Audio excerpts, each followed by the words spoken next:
I would agree with this statement a lot right here, that family annihilators like Alex Murdaugh tend to be highly narcissistic and trying to avoid shame. If you're new here, I'm going to diagnose narcissists and I point out toxic people's traits and behaviors. Narcissistic, toxic people are trying to avoid shame. Shame is the nemesis of narcissists and toxic people. I call it the shame monster. And a lot of narcissists will do whatever it takes to avoid shame. In Alex Murdaugh's case, in my opinion, I think he was trying to avoid the shame of getting, convicted of his financial crimes. So he tried to distract by taking the life of his wife and his son. Chris Watts, trying to avoid shame, having an affair, took the life of his wife and his children. This guy right here in Utah unalived his wife, all her kids, and I think his mother-in-law as well, because I think she had filed for divorce. That's a legend right there. Another one right here, trying to avoid shame.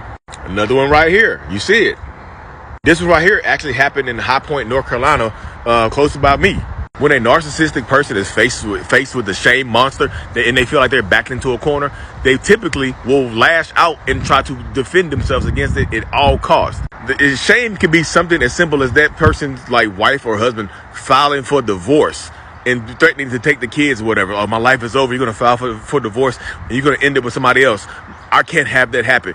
And they'll take your life, and then sometimes they'll take their own lives as well, because they don't want to live with the shame of being divorced, but they also don't want to live with the shame of being the person that took the life of their wife and kids or husband and children and things like that. So family annihilators, of course, are horrible people, but a lot of them are highly narcissistic and trying to avoid shame. At the core, they're trying to avoid shame. Like Alex Murdaugh came from a prestigious family of lawyers. He himself was a prestigious lawyer in South Carolina. And apparently he had been stealing money for over a decade from his clients and his law firm. And people finally started to figure it out. And his financial crimes were going to be brought to light. So his drug addiction and all kinds of stuff. So instead of dealing with that shame, he decided, like, you know what? I gotta get the shame off of me. So he took the life of his wife and his son.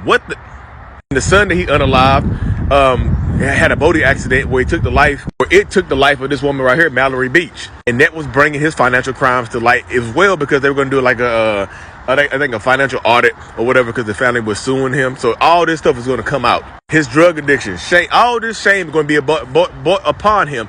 It was weighing him down. And you know what? Instead of just dealing with the shame and being vulnerable and taking accountability, you know what he did? He's like, nope.